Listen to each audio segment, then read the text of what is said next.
ली quarter को shoot करके उसे मार देती है। ये सब देखकर ली की माँ भी अपने बैग से एक चाकू निकालती है और कार्टर की बेटी को मारने के लिए आगे बढ़ती है, क्योंकि वो पूरी तरह से डेविल की गुलाम बन गई थी। लेकिन ली अपनी ही माँ को शूट करके उसे जान से मार डालती है। ली अब उस डॉल को भी शूट करने वाली थी, लेकिन उस गन की गोलियां खत्म हो गई थी। जिसके बाद ली अब बच्चे को यहाँ से चलने के लिए कहती है। बच्ची तो तैयार थी, लेकिन खुद ली रुक कर उस डॉल की तरफ घूरती रहती है, मानो जैसे उसे भी डॉल ने करप्ट कर दिया हो। जिसके बाद हम लॉन्ग लेग्स को देखते हैं। जी हाँ, वो मरा नहीं था, अभी जिंदा था, जो कह रहा होता है हेल सेटन और बुरी तरह हंसने लगता है। जिससे हम समझ पाते हैं कि कुछ भी खत्म नहीं हुआ, बल्कि फैमिलीज की मौतों का सिलसिला तो एक बार फिर शुरू होने वाला है। तो इस फिल्म की शुरुआत होती है 1974 में, जहां हम एक छोटी बच्ची को देखते हैं जो अपने घर के बाहर एक गाड़ी को रुकते हुए देखती है। वो बच्ची सोच कर के कौन होगा बाहर जाती है चेक करने, लेकिन गाड़ी में कोई नहीं होता। अचानक उसे किसी की आवाज सुनाई देती है जो घर के पीछे से आ रही थी, और वो वहाँ जाकर भी देखती है, लेकिन वहाँ पर भी कोई नहीं था। फिर अगले ही पल एक अजीब सा आदमी उसके पीछे आकर खड़ा हो जाता है और बड़े ही अजीब अंदाज में कहता है, तुम्हारा बर्थडे आने वाला है। इस आदमी का चेहरा तो हम सही से देख नहीं पाते, लेकिन इसकी जिल्द इतनी सफेद थी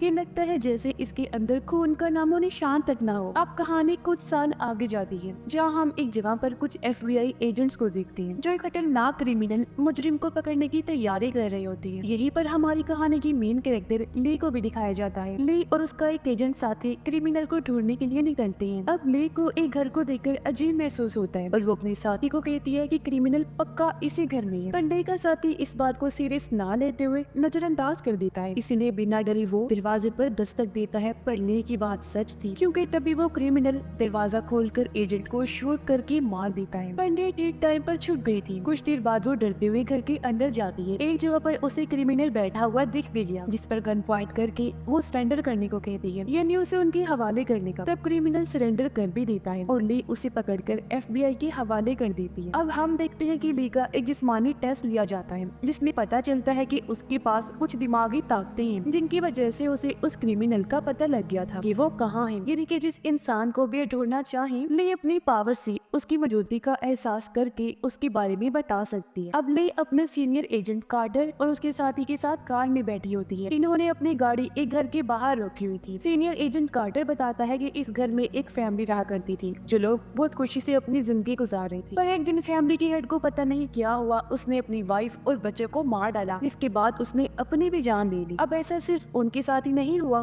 बल्कि पिछले कुछ सालों में बहुत सारी फैमिलीज के साथ बिल्कुल ऐसा ही हुआ है। फैमिली के हेड को कुछ होता है जिसमें वो सबको मारने के बाद खुद को भी खत्म कर लेता है। अब उन सारी फैमिलीज के घरों में से एक खत मिलता है, जिसमें कुछ अजीब कोड्स लिखी होती हैं। खत के आखिर में एक नाम भी लिखा होता है, लॉन्ग लेग्स। सारे खतों की राइटिंग भी एक जैसी ही थी, यानी लॉन्ग लेग्स नामी ये कोई शख्स है जो फैमिलीज के फादर के साथ कुछ करता है, जिससे वो सबको मारने के बाद अपनी भी जान ले लेता है। अब FBI को आज तक पता नहीं चला कि आखिर ये लॉन्ग लेग्स कौन है, क्योंकि उसे कभी भी किसी ने नहीं देखा था। तो इसीलिए अब वो चाहते थे कि ली इस केस को हल करे अपनी पावर्स की मदद से। ली ये देखकर हैरान होती है कि हर फैमिली में एक चीज सेम है, कि हर फैमिली में 9 साल की बच्ची होती है जिसकी बर्थडे 14 को ही होती है। अब ली एक बार फिर इन सभी सबूतों को इकट्ठा करती है। उसे पता चलता है कि जब फैमिलीज की मौत होती है तो इन सब के पीछे की वजह जो इनको खत लिखता है, यानी लॉन्ग लेग्स, वो उस घर में मौजूद नहीं होता। जिसका मतलब साफ था कि कोई तो ऐसा इंसान है जो इस काम में लॉन्ग लेग्स की मदद कर रहा था। खैर, अब कार्टर ने ज्यादा ही शराब पी ली थी, इसलिए ली उसे गाड़ी के जरिए घर छोड़ने जाती है, जहाँ वो कार्टर की वाइफ और बेटी से मिलती है। कार्टर की बेटी उसे अपना रूम दिखाती है और कहती है कि मेरी बर्थडे आने वाली है, तो आप जरूर आइएगा। अब ली अपने घर वापस आती है और अपनी मॉम को कॉल करती है। हमें यहाँ पता चलता है कि ली का भी बर्थडे आने वाला है, लेकिन फिर अचानक कोई उसके घर का दरवाजा जोर जोर से पीटने लगता है। ली जैसे चेक करने जाती है, उसे वहाँ कोई नहीं मिलता। जैसे ली खिड़की से बाहर देखती है, उसे एक अजीब परछाई दिखती है। ली घबराते हुए अपनी गन उठाती है और दरवाजा खोलकर बाहर जाती है, लेकिन वो परछाई वहाँ से गायब हो चुकी थी। अचानक उसे अपने घर के अंदर किसी की मौजूदगी महसूस होती है। जब ली वापस अंदर आती है तो वहाँ कोई नहीं होता सिवाय एक खत की, जो वहाँ न जाने किसने रख दिया था। उस लेटर पर लिखा होता है कि इसे 14 जनवरी से पहले मत खोलना, क्योंकि 14 जनवरी को ही ली की बर्थडे थी। ली से रहा नहीं गया और वो उस खत को खोल लेती है जिसमें लिखा था हैप्पी बर्थडे। साथ ही में वही कोड्स भी लिखे हुए थे जो उन फैमिलीज के खतों में भी थे, जिसका मतलब था कि ये खत भी लॉन्ग लेग्स ने ही रखा है। अब ली भी उन कोड्स को डिकोड करने लगती है ताकि समझ सके कि इनका क्या मतलब है। पर इतने में ही एजेंट कार्टर की कॉल आ जाती है और वो उसे एक नई क्राइम सीन पर बुलाता है। ये क्राइम सीन भी बहुत खौफनाक था, जहाँ लॉन्ग लेग्स ने एक और फैमिली को बहुत ही बेरहमी से मारा होता है। इस फैमिली को मरे हुए 1 महीना हो चुका था और इनकी लाशें बुरी तरह से सड़ चुकी होती। यहाँ भी वही पैटर्न मिलता है जिसमें एक 9 साल की बच्ची थी और वो 14 तारीख को अपना बर्थडे मनाने वाली थी। कार्टर ये सब देखकर काफी डिस्टर्ब हो जाता है क्योंकि ये पैटर्न अब खत्म होने का नाम ही नहीं ले रहा था। अब ली अपनी माँ को कॉल करके कहती है कि वो कुछ दिन तक मसरूफ रहेगी और हम सीधा बर्थडे पर ही मिलेंगे। लेकिन मॉम उसे कहती है कि बेटा रोज गॉड से प्रेयर्स किया करो, दुआएं मांगा करो, क्योंकि प्रेयर्स ही हमें डेविल शैतान से महफूज रखती है। ली बात को नजरअंदाज करते हुए कहती है उसे सब याद है और वो फोन रख देती है। अब ली वापस से अपने केस पर ध्यान लगाती है, उसे हल करने की कोशिश करती है। वो सभी सबूतों की तारीखों को कैलेंडर में मार करती है, निशान लगाती है, जहाँ उसे एक अजीब पैटर्न मिला जो एक उल्टे ट्रायंगल की शक्ल बनाता है, जो कि डेविल शैतान का एक निशान होता है। ये पैटर्न नामुकम्मल था। अब उसे मुकम्मल करने के लिए 1 तारीख गायब थी और वो थी 13 तारीख, यानी आने वाले महीने की 13 तारीख को लॉन्ग लेग्स दोबारा किसी फैमिली का खून करने वाला था। लेकिन ये सारी बातें कार्टर को बताती है और उसे कहती है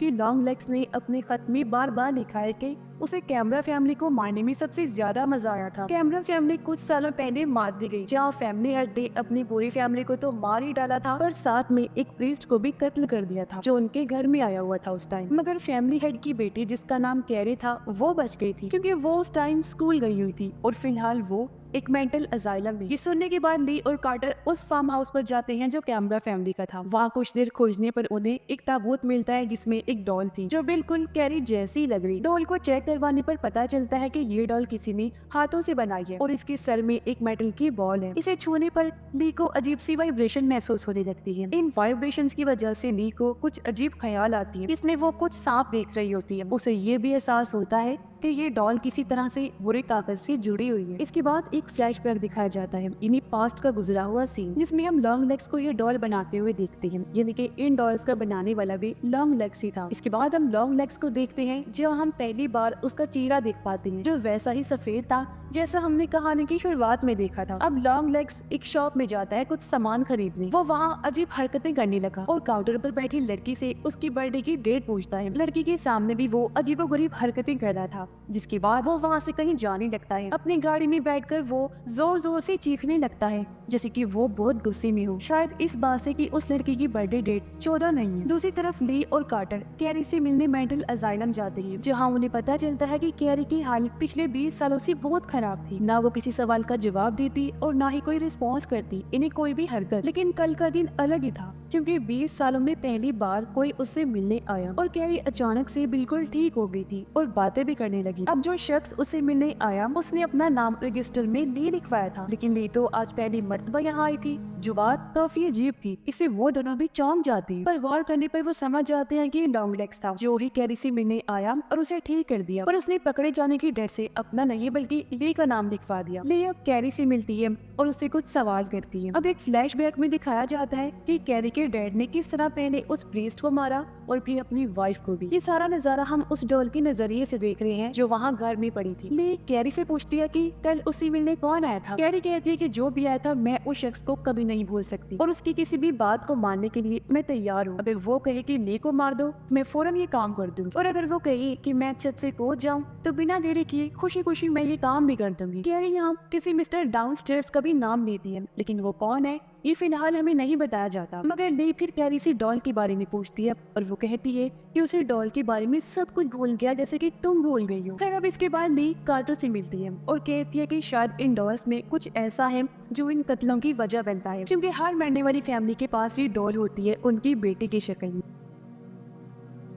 अब कई जगहों पर डॉल्स को जादू और किसी को अपने वश में करने के लिए इस्तेमाल किया जाता है, लेकिन कार्टर को इन बातों पर यकीन नहीं था। वो कहता है कि लॉन्ग लेग्स को तुम्हारा नाम कैसे पता, क्या तुम्हारा और उसका कोई ताल्लुक है, पर वो चुप रही, कुछ नहीं कहती। कार्टर कहता है कि उसने ली की फाइल भी चेक की है और उसे ली की माँ के बारे में कुछ पता चला है। दरअसल ली की माँ ने ली के नायक बर्थडे से एक दिन पहले एक लंबे और सफेद आदमी के खिलाफ पुलिस में रिपोर्ट लिखवाई थी, पर जब इस बारे में ली से वो पूछता है तो वो कहती है कि मुझे इस बारे में कुछ भी याद नहीं। इसीलिए कार्टर ली को उसकी माँ से मिलने भेजता है। जब ली अपनी माँ के घर जाती है तो वो देखती है कि उसकी माँ काफी अजीब बर्ताव कर रही है। लेकिन मॉम उसे पूछती है कि क्या तुम अभी भी प्रेयर्स करती हो, इस पर ली जवाब देती है कि नहीं, क्योंकि प्रेयर्स से मुझे डर लगता है। ये सुनते ही उसकी मॉम जोर से हंसने लगी और कहती है कि तुमने सही कहा, प्रेयर्स किसी काम की नहीं होती। जो बात काफी अजीब थी, क्योंकि उसका पहले गॉड और प्रेयर्स पर यकीन था, पर अब उसका नजरिया बदल गया था। इसके बाद में किचन में जाती है और उसे बेसमेंट में से एक कीड़ा निकलता हुआ नजर आता है। इसे देखते ही ली को फिर से फ्लैशबैक दिखाई देता है, जिसमें वो फिर से उन्हीं सांपों को देखती है, फिर खुद को अपनी माँ के साथ पाती है। यह छोटे ली को हम देखते हैं और पता चलता है कि मूवी की शुरुआत में हमने जिस बच्ची को देखा था वो ली ही थी। सीन वापस से प्रेजेंट टाइम यानी मौजूदा वक्त में आता है, जहाँ ली अपनी माँ से अपने 9th बर्थडे के बारे में और उस आदमी के बारे में पूछती है जो उससे मिलने आया था, यानी कि वही सफेद आदमी जो था तो लॉन्ग लेग्स, लेकिन ली इस बारे में नहीं जानती थी। लेकिन उसकी माँ इस बात को टालने लगती है, जैसे वो सब कुछ जानती है लेकिन बता नहीं सकती। वो सिर्फ इतना कह देती है कि उसकी बर्थडे वाली सारी चीजें उसके कमरे में अभी तक संभाल के रखी हुई। इसलिए ली अपने कमरे में चली जाती है और वहाँ उसे एक बॉक्स मिलता है जिसमें उसकी खींची हुई फोटोज थी और उन्हीं में उसे लॉन्ग लेग्स की फोटो भी मिल जाती है, जो देखकर वो घबरा गई। उसने लॉन्ग लेग्स को इसलिए पहचाना क्योंकि वो उसकी बचपन वाली फोटो में था। अब यहाँ हमें पता चलता है कि जब लॉन्ग लेग्स बचपन में ली से मिलने आया था तब उसकी माँ भी वहाँ आ गई थी, जो लॉन्ग लेग्स से पूछती है कि तुम कौन हो और मेरी बेटी से क्यों बात कर रही हो। लॉन्ग लेग्स गाना गाते हुए कहता है कि या तो मुझे अभी की अभी घर के अंदर आने दो या फिर मैं बार बार आकर तुम्हारा दरवाजा खटखटाते रहूंगा। अब जब ली को लॉन्ग लेग्स की फोटो मिलती तो वो फौरन कार्टर के पास जाती है। तस्वीर की मदद से आखिरकार लॉन्ग लेग्स को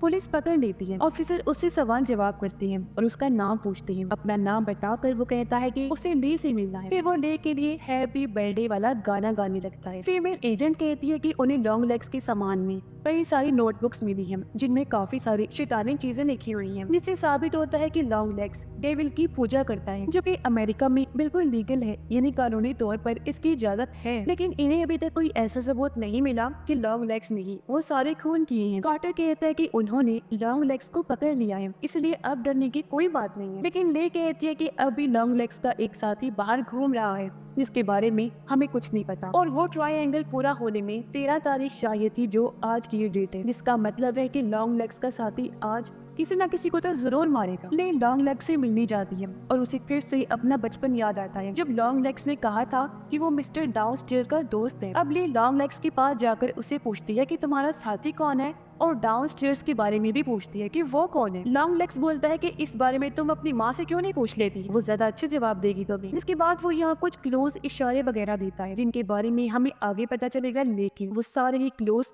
बहुत चौंका देने वाले। अपनी माँ का नाम सुनकर ले कहती है कि इन सब में मेरी माँ का क्या लेना देना, वो तो कुछ नहीं जानती इस बारे में। जिसके बाद लॉन्ग लेग्स हेल सेटन यानी कि डेविल की जे यानी कि शैतान जिंदा है बोलकर अपना सर जोर से टेबल पर मारता है, जिससे उसकी नाक और जबड़ा टूट जाता है और खून में वो भर जाते हैं और वही उसकी मौत हो गई। वही कार्टर बताता है कि कैरी ने भी मेंटल असाइलम से कूदकर अपनी जान दे दी है। अब ली और फीमेल एजेंट ली की माँ के पास जाते हैं लॉन्ग लेग्स के बारे में पूछने के लिए। ली अकेली अपने घर के अंदर जाती है, लेकिन उसकी माँ घर में नहीं होती क्योंकि वो फीमेल एजेंट के पीछे होती है जब वो गाड़ी में बैठी हुई थी।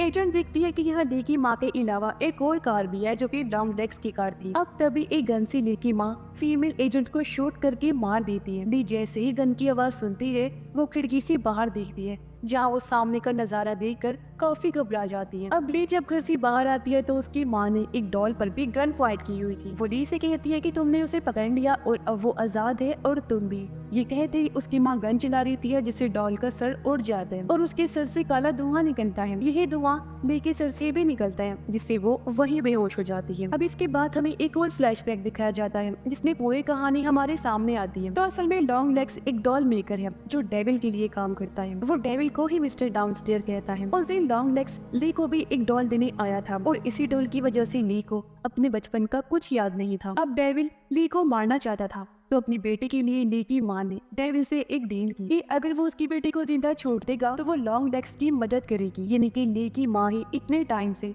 लॉन्ग लेग्स की साथी थी। लॉन्ग लेग्स अलग अलग लड़कियों के लिए अलग अलग डॉल्स बनाता था जो उन लड़कियों की शक्ल जैसी ही हुआ करती थी, और ले की माँ एक नन के रूप में लोगों के घर जाया करती थी। वो उन फैमिली से कहती थी कि आपकी बेटी ने चर्च की तरफ से एक डॉल जीती है, और चर्च के नाम पर लोग उन पर शक भी नहीं करती थी। इन डॉल्स के अंदर खुद डेविड होता था जो कि घर के डैड को करप्ट करता था, इन्हीं उसका दिमाग अपने कंट्रोल में कर लेना, उसे पोजेस कर लेना, जिससे वो पूरी फैमिली को मारकर अपने भी जान ले लिया करता था। घरों में जो लॉन्ग लेग्स का लेटर मिलता था वो भी ले की माँ ही रखती थी। इस वजह से लॉन्ग लेग्स घरों में जाए बिना ही लोगों को आराम से मार देता था ताकि वो सेटन को कुर्बानी दे सके। फिर फ्लैशबैक खत्म होता है और ले की आंख उसी जगह पर खुलती है जहाँ लॉन्ग लेग्स डॉल बनाता था। ये जगह और कहीं नहीं बल्कि उसके घर की बेसमेंट में है जहाँ लॉन्ग लेग्स काफी सालों से रह रहा। तभी ली को एक फोन आता है जिसमें एक शैतानी आवाज कहती है, तुम कार्टर की बेटी की बर्थडे पार्टी में जाने के लिए लेट हो गई हो। ली को याद आता है कि आज कार्टर की बेटी का बर्थडे है सच में, जिसका मतलब था कि एजेंट कार्टर की फैमिली डेविल का अगला शिकार है, क्योंकि उसकी भी बर्थडे 14 को ही होती है। इसलिए वो फौरन लॉन्ग लेग्स की गाड़ी में बैठकर कार्टर के घर पहुंचती है। ली जब कार्टर के घर गई तो वो देखती है कि उसकी माँ पहले वहाँ मौजूद है और कार्टर की बेटी जैसी दिखने वाली डॉल भी वहाँ रखी हुई है। और तो और कार्टर और उसकी वाइफ दोनों ही बहुत अजीब बिहेव कर रहे हैं, क्योंकि डॉल ने अपना असर दिखाना शुरू कर दिया था। दोनों हस्बैंड वाइफ अब किचन में केक लेने जाते हैं जहाँ कार्टर एक चाकू से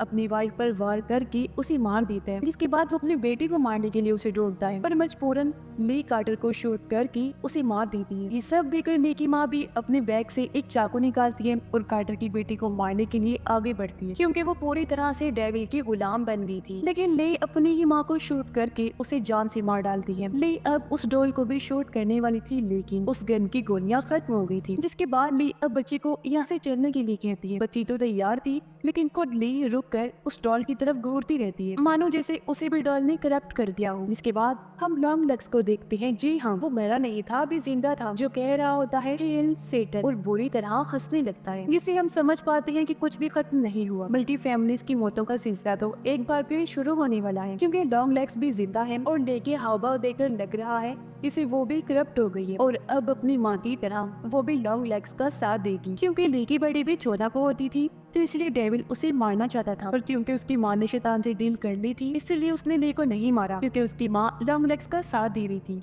पर अब वो ये काम उसकी माँ की जगह ली से करवाने वाला था। और इसी भयानक एंडिंग के साथ ही ये कहानी इधर ही खत्म हो जाती है।